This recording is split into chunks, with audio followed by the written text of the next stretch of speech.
Hello, my name is La. I'm a student of physical therapy at Obafemi Awolowo University. Today, I'll be talking about it's not really weird, this is an uncommon condition which is cerebellar ataxia.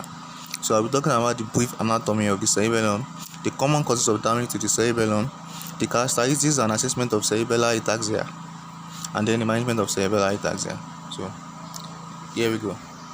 On the general anatomy, the cerebellum literally means the little brain. It has two lateral hemispheres which are separated by the narrow medial segment known as the vermis. It is connected to the brainstem by the cerebellar peduncles, the superior, middle, and inferior peduncles. It is separated from the pons and medulla by the fourth ventricle anteriorly. The blood supply to the cerebellum are branches from basilar and vertebral arteries.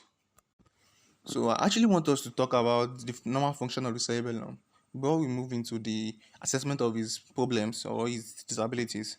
So the functions are maintenance of equilibrium, which is posture, regulation of muscle tone, and coordination of somatic motor activities, which is like voluntary movement.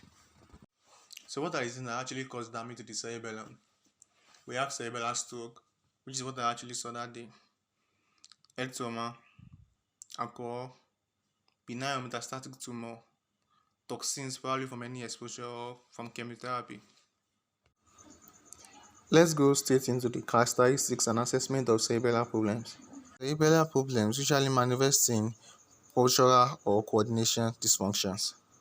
So we'll be having inability to stand upright, failure of coordination or conductant movement, dysarthria, which is slurred speech, nystagmus, which is involuntary eye movement, and dysdiadochokinesia, which is the inability to perform rapid alternating movements like fast pronation and supination.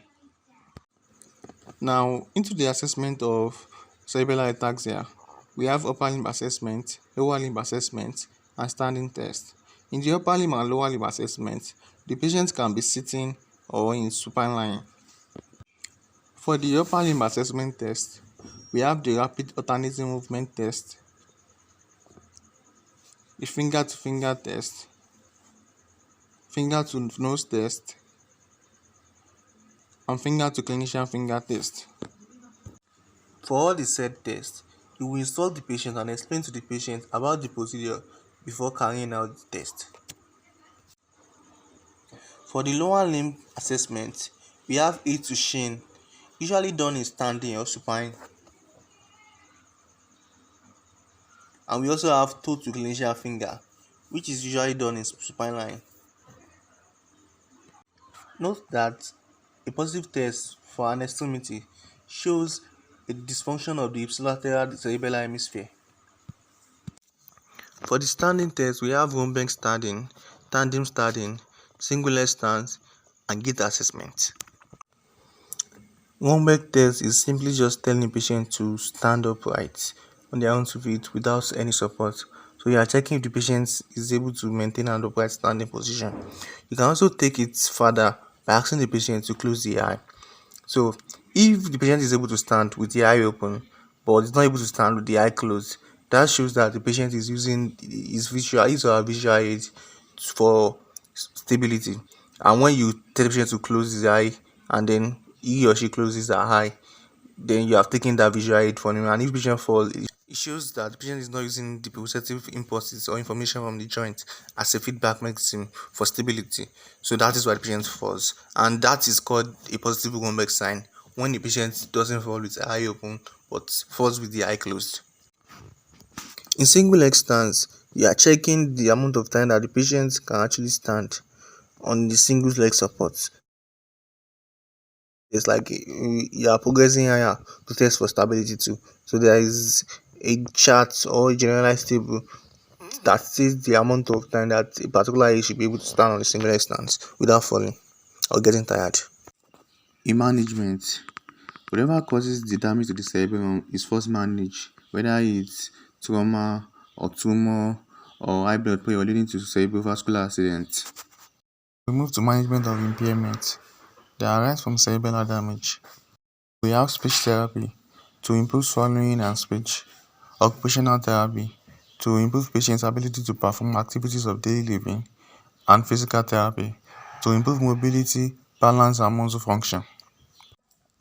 I'm a physical therapy student. I would like to talk more about physical therapy management of cerebellar ataxia. Basically, we have balance training and coordination training. In balance training, you are trying to teach your patient balance. It's going to be a progressive kind of training. Make sure that whenever you're doing balance training, you always keep your patient safe. Like, you make sure that your patient is not going to fall. So we have sitting, weight transfer in sitting, standing, weight transfer in standing, then can progress to more complex stuff like standing on an unstable surface. When trying to teach coordination, you can do exercises like E to shin, which is done in supine lying. You can also do bridging exercises, which is done in supine lying. And you can do quadruped activities like donkey kicks and bird dog exercises. Reflections from a distance, see them walking on water. The closer I get, the faster the